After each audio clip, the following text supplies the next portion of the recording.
there be no situation that can be so rude to you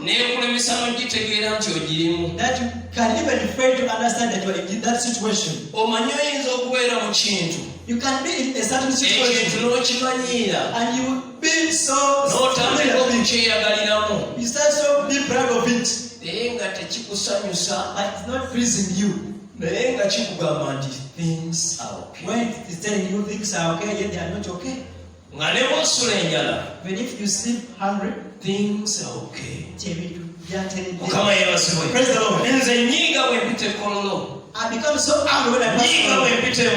I become so angry when I pass through. And say these words.